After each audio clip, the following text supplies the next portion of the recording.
नमस्कार मित्रों। मैं पंडित अखिल शुक्ल, एशिया फॉरेस्ट। आज कुछ बहुत ही महत्वपूर्ण जानकारी आपके समक्ष लेके आ रहा हूँ। इसको देखें समझें तो आपको बहुत सारी चीज़ें स्पष्ट हो जाएंगी। जैसा कि मैं बार बार कहता हूँ, सनातनी सनातनी सनातनी का मतलब एक विशेष धर्म से नहीं है। सनातनी मतलब हमारे पुरातन काल से, पुराने समय से जो कुछ भी चीज़ें, जो कुछ भी ज्ञान, चाहे वो किसी भी संप्रदाय का हो, हमारे यहाँ अगर आ रहा है तो उसको ध्यान से देखना चाहिए। इतिहासकार जो भी इतिहास लिखता है वो दो चीज़ उसमें रहती है। एक तो वो जो घटना है उसका विवरण रहता है, दूसरा इतिहासकार का मुख्य उद्देश्य होता है कि जो कुछ भी घटना घटी है उससे हमको भविष्य में सीखना चाहिए। ये मुख्य उसका उद्देश्य होता है। परंतु ये आजकल के समय में बड़ी दिक्कत हो गई। जो चाइना ने व्हाट्सएप और ये सब ज़माने भर की चीज़ें शुरू कर दी, हम लोगों ने यह मान लिया है कि किताबों में कुछ है ही नहीं। जो कुछ भी है गूगल पे है, व्हाट्सएप पे है, बाकी जगह सब शून्य है।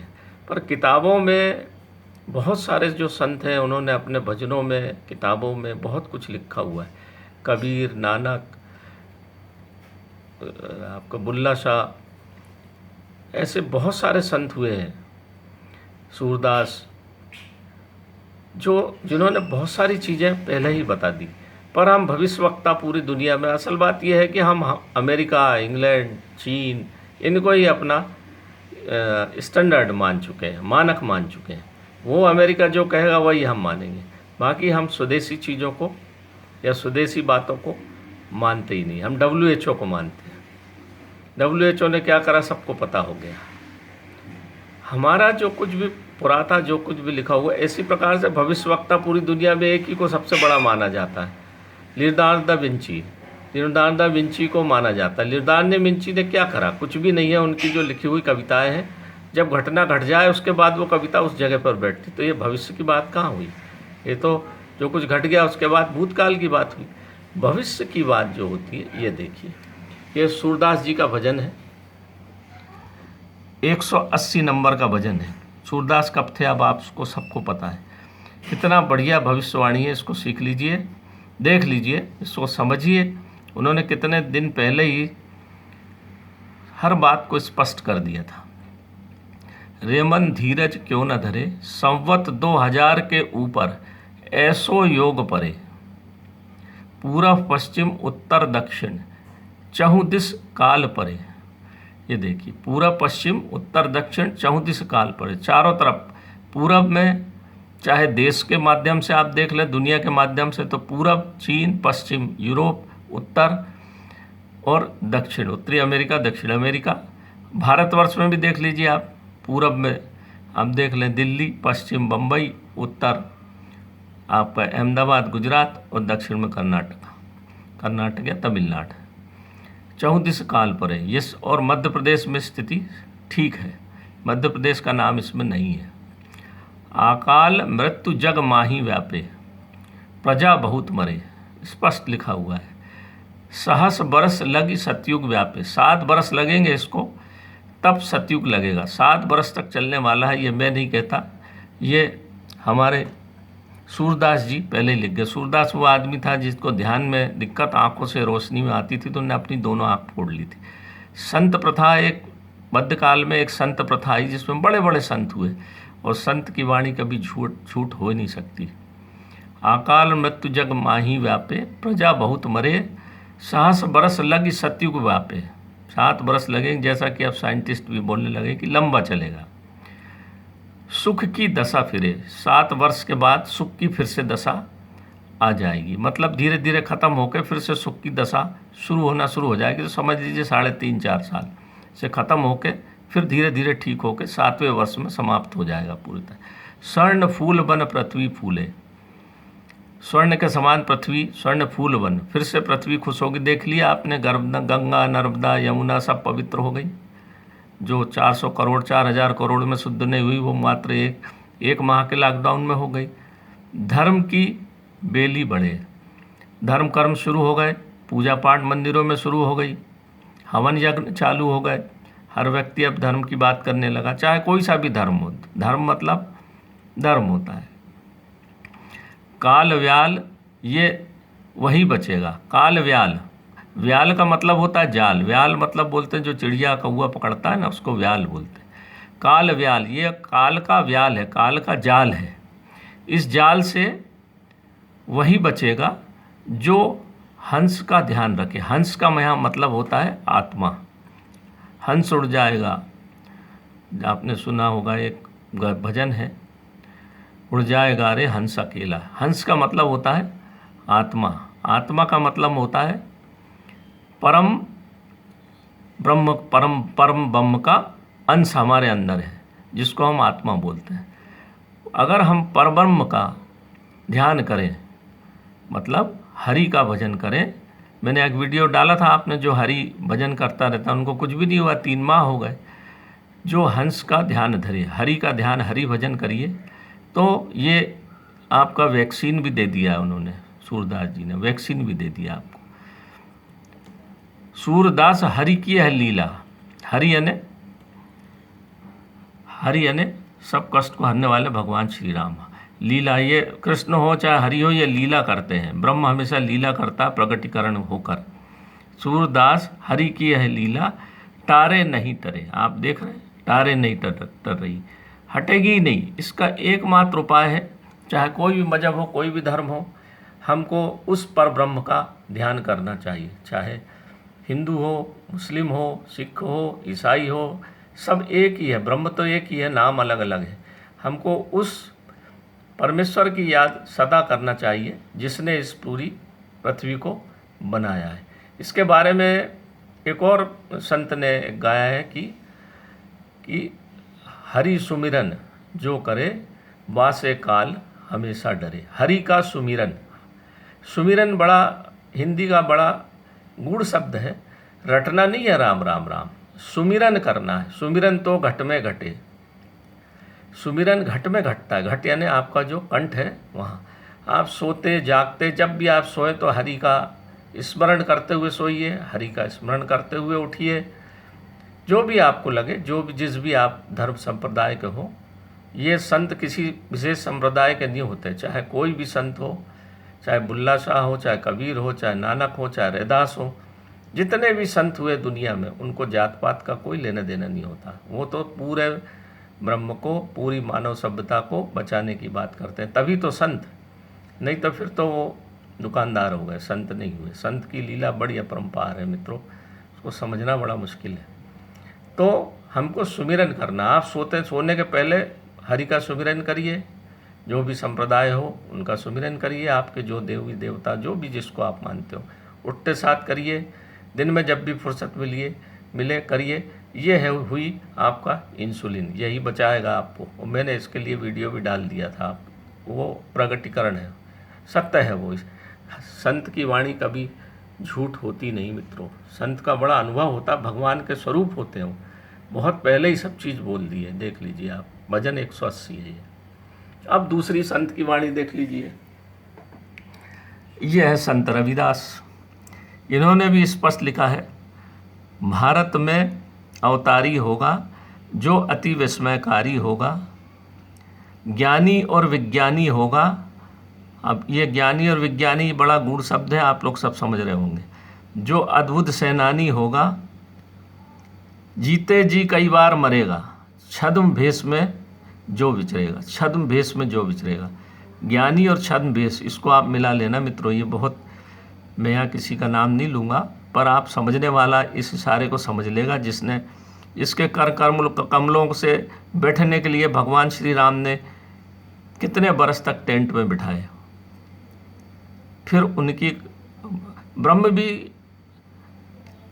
रास्ता देखता है कि कोई ऐसा व्यक्ति आए जो मुझे अपने स्थान पर, या मुझे अपने पूजा में, या उस योग्य हो जो मुझे मेरे को तार सके। ब्रह्म भी रास्ता देखता है। अब आप सब समझ गए होंगे। देश बचाने के लिए होगा एक आवाहन, युग परिवर्तन के लिए चले प्रबल तूफान। तीनों ओर से होगा हमला, देश के अंदर द्रोही घपला, सभी तरफ कोहराम मचेगा, कैसा हिंदुस्तान बचेगा। नेता मंत्री और अधिकारी जान बचाना होगी भारी। छोड़ सब मैदान भागेंगे, सब अपने अपने घर दुबकेंगे। रविदास जी ने बोला। देख लीजिए आप हो भविष्यवाणी, ये है भविष्यवाणी, इसको कहते हैं संत की वाणी। जिन जिन भारत माता सताई, जिसने इसकी करी लुटाई, ढूंढ ढूंढ कर बदला लेगा, सब हिसाब चुकता कर देगा। चीन अरब की धूरी होगी। देख लीजिए आप, अरब ईरान से चल ही रहा है, चीन अरब की धूरी होगी। कितनी गूढ़ बात कितने पहले बोल दी संत ने। विध्वंस ताकत उभरेगी, सभी तरफ संगीन लड़ाई, घाटे में होगी ईसाई। इटली में कोहराम मचेगा। देख लीजिए, इटली में कोहराम मचेगा, स्पष्ट लिखा हुआ है। लंदन सागर में डूबेगा, युद्ध तीसरा प्रलयंकारी। ये भविष्यवाणी है। होगा भारी तबाही, भारत होगा विश्व विजेता, भारत होगा विश्व का नेता, दुनिया का कार्यालय होगा, भारत में न्यायालय होगा। तब सतयुग दर्शन आएगा, संत सदा सब सुख बरसेगा, विश्व गुरु बन भारत उभरेगा। ये देख लीजिए, मैं कुछ भी नहीं कह रहा हूँ। कई वर्षों पहले, 400-500 बरस पहले संत रविदास, संत सूरदास सब कुछ कह गए। मेरा आपको कहना का निवेदन ये है, हमको हमारी पुरातन सभ्यता को ध्यान में रख के हमारे पुराने ग्रंथों को पढ़ना चाहिए। इससे बड़ी भविष्यवाणी विश्व में कौन कर सकता है? कोई नहीं कर सकता। इसलिए हमारा धर्म, हमारी सनातन सभ्यता, हमारा आयुर्वेद विश्व में सर्वोपरि है मित्रों। अब यह प्रमाण है, इससे बड़ा प्रमाण की और आवश्यकता नहीं। अब मैं बात करता हूँ, बहुत सारे लोगों ने व्हाट्सएप किया, फ़ोन भी आए थे कि हम कब तक ये सैनिटाइज़र और बाकी चीज़ों का उपयोग करते रहेंगे, हाथ फटने लग गए हैं। तो कोई ऐसा सस्ता उपाय बताइए जो हम करें, जो कम पैसे में भी हो और असरकारी भी हो। हाँ, आप लोग सब जानते हैं इसको, बरसों से आप लोग करते हैं। वही कहता हूँ ना, हम पुरानी चीज़ें भूल गए। ये देखिए, ये है पोटेशियम परमैंगनेट। ये पोटेशियम परमैंगनेट क्रिस्टल 400 ग्राम 260 रुपये का है ये मित्र। लाल दवाई के नाम से पहले आता था, आपने देखा होगा, बड़े बुजुर्ग सब जानते हैं। पानी में इसको बारिश के पहले डाला जाता था। ये है कंसनट्रेट साल्ट, पोटेशियम परमैंगनेट, लाल दवाई। ये बहुत ज़्यादा ऑक्सीडेंट होता है मित्रों, और इसको बस ज़्यादा नहीं उपयोग करना है, इतना सा, ये देखिए इतना सा, इसको आप पानी में डाल दीजिए। ये पानी ऐसा डाल दिया, इसको 2 दिन बाद पानी को हम पी भी सकते हैं।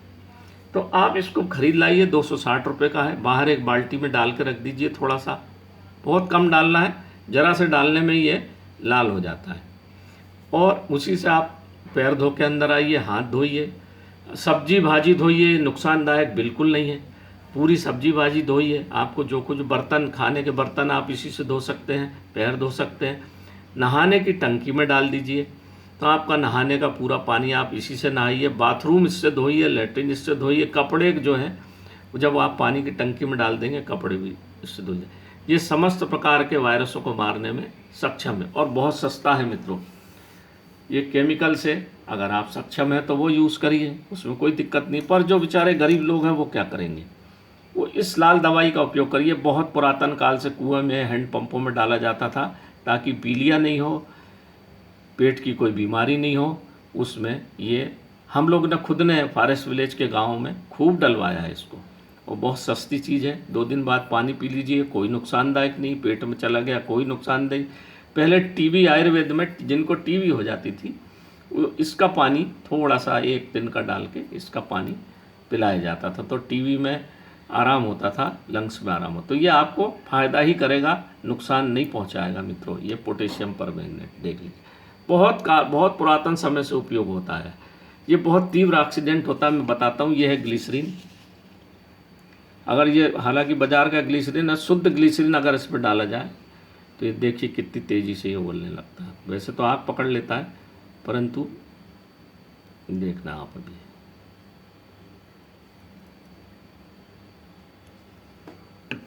देखिए बहुत तेज़ी से रिएक्ट करेगा ये।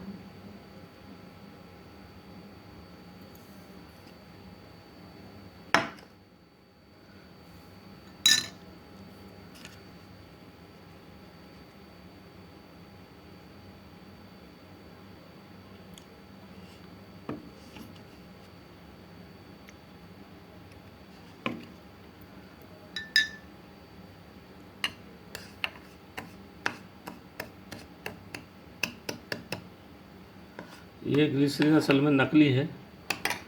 आजकल वो मैं आप लोगों से बोलता हूँ ना कि बड़ी दिक्कत है आजकल सब चीज़ों में सब। नहीं तो ये ग्लिसरीन अगर सही होता मित्रों तो एकदम से भड़बड़ा के ये बहुत तेज़ी से उबलने लगता है।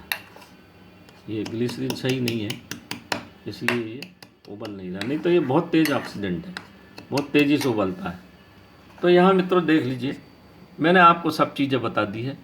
दूरी बनाए रखना है, लंबा चलेगा, हमको एक दूसरे से दूरी बना के रखना है। मास्क का प्रयोग, पंछा मैंने आपको बता दिया, पंछा बना लीजिए, मास्क की कोई आवश्यकता नहीं है। बढ़िया पंछा बनाइए, पलाश के फूल से रंगिए, हमेशा काम आएगा। रेशम का मिल जाए, सूती मिल जाए, उसका उपयोग करिए। पोटेशियम परमैंगनेट का पूरा उपयोग करिए, पैसे भी बचेंगे, ज़्यादा फायदेमंद है। पेट में चला गया कोई नुकसानदायक नहीं है। आप नहा सकते हैं, कपड़े धो सकते हैं, सबके पानी में डाल के उपयोग करिए मित्रों। और ये भविष्यवाणी है, इसको देख लीजिए, पुराने संतों को नमन करिए और इससे सीख देखिए। स्वदेशी अपनाइए मित्रों, स्वदेशी। बहुत पहले से बोल दिया था हमको, अगर स्वदेशी अपनाते तो आज हमारी ये स्थिति नहीं होती। दुनिया का हर देश बेवकूफ़ बनाता है हमको, व्यापारी के रूप में घुसता है, सामान बेचता है, पैसा अपने घर ले जाता है। बिल्कुल चाइना का बाइकाट करिए, चाइना का कोई सामान मत उपयोग करिए। हर चीज़ में इसने हमको धोखा दिया है। इससे निपटने का, अगर आपने 3 महीने तक चाइना का कोई सामान उपयोग नहीं किया तो ये पृथ्वी पर जाएगा, आपकी पूरी जड़ी बूटियाँ सब ले जाता है। हर तरह से पूरा लोहा लंगड़ पूरे दुनिया का कचरा खरीदता है और उससे सामान बना के हमको बेच देता है कि इतना धोखा हमारे साथ हुआ है। फिर इतिहास दोहराएगा मित्रों। मेरा निवेदन है, इससे सीखना चाहिए, संतों की वाणी से सीखना चाहिए। आप सब लोग मेरे इस वीडियो को देखिए और इसको सबको पहुंचाइए। मेरा सिर्फ यही उद्देश्य है कि वास्तविकता से अवगत हो जाएं, हमारे संतों के प्रति हमारा आदर भाव हो। हमारे जो भी संत हैं, जो भी हमारे धर्म गुरु हैं, जो भी बेचारे जिनको लोग मार देते हैं, संत समाज बहुत ऊंचा समाज है, इसका ये प्रमाण है मित्रों।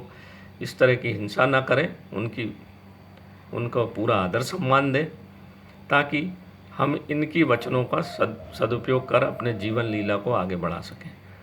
अच्छे से इस वीडियो को देखिए, समझिए।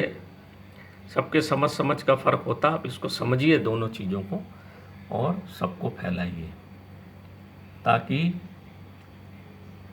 लोग समझ सकें, संतों की वाणी को देख सकें, वास्तविकता को समझ। मेरा एक ही उद्देश्य है मित्रों, भारत का कल्याण हो, भारत माता की ताकत बढ़े। सब यंग बेचारे डर गए हैं, उनका मनोबल बढ़े, वो घर से बाहर निकले। कोरोना से डरना बिल्कुल नहीं है, लड़ना है विश्वास के साथ, कुछ भी नहीं होगा। आपने जो भी निर्देश, दिशा निर्देश भारत के आए उसको पालन करिए, समझिए, अपनी बुद्धि का सदुपयोग करिए। किसी पे अच्छा बिल्कुल मान मत लीजिए लकीर के फकीर जैसे। अपनी बुद्धि, अपने विवेक का उपयोग करिए। आपको अंतरात्मा से पूछिए। कई लोग कहते हैं कि लॉकडाउन बेकार हैं कुछ लोग। अरे मित्रों, एक बात बताओ, बड़ी सरल बात है कि प्रधानमंत्री की कुर्सी में किसी पार्टी का नहीं हूँ। अगर प्रधानमंत्री के कुर्सी पे आप ज़रा 2 घंटे बैठ के देख लीजिए, जो कह रहे हैं कि लॉकडाउन बेकार था और ऐसा था और बड़ी बड़ी बातें कर रहे हो, ये लूट लिया वो लूट, आप स्वयं 2 घंटे, भारत जैसा देश जहाँ हजारों भाषाएं, हजारों धर्म के लोग हैं, सब मिलजुल कर रहते हैं, प्रेम भाव से रहते हैं, उस जैसे देश में, 1.25 अरब के देश की कुर्सी पर ज़रा 1 घंटे बैठ के व्यक्ति देखे कितना कठिन है।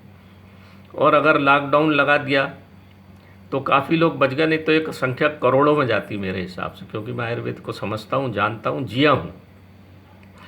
और अगर नहीं लगते, जैसे अमेरिका में हुआ, उनने लेट लगाया तो आज अमेरिका के राष्ट्रपति को लोग, जनता कहने लग गई।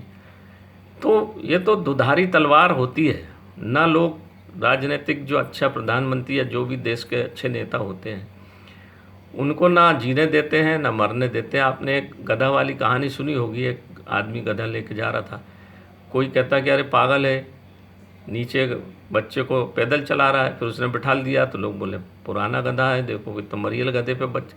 तो जीना ही नहीं देते। अच्छा करो तो मुश्किल, बुरा करो तो मुश्किल, सबके अपने अपने विचार हैं मित्रों। मैं आप सबके अंदर अंतरात्मा को नमस्कार करते हुए अपनी वाणी को यहीं विराम देता हूँ। अपने विवेक का पालन करिए, हरि भजन करिए। हरि भजन का उदाहरण मैंने दे दिया है। हरि से महाकाल भी डरते हैं, क्योंकि पार्वती और शिव आपको पालने वाले हैं। पर ब्रह्म जो है वो श्री राम है। वो जो उनको बचता है तो उसको फिर काल और महाकाल छूता नहीं, क्योंकि आपका डायरेक्ट संबंध फिर ब्रह्म से हो जाता है। भगवान शिव तो आत्मा निकालते हैं और आत्मा को विराजते हैं, माँ पार्वती पालती है। भगवान शिव खुद राम के रामचरितमानस में लिखा हुआ है, एक बार माँ पार्वती ने पूछा, तुम किसके ध्यान में बैठे रहते हो? तुम तो खुद इतने बड़े देवता, देवादि देव, महादेव हो। हंसने लगे, मुस्कुरा दिए। वो खुद ब्रह्म पर ब्रह्म के ध्यान में बैठे थे, राम भगवान के ध्यान में बैठे थे।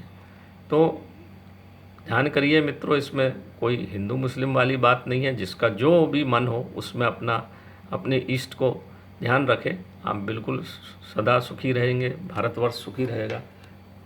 सभी से मेरी प्रार्थना है, निवेदन है।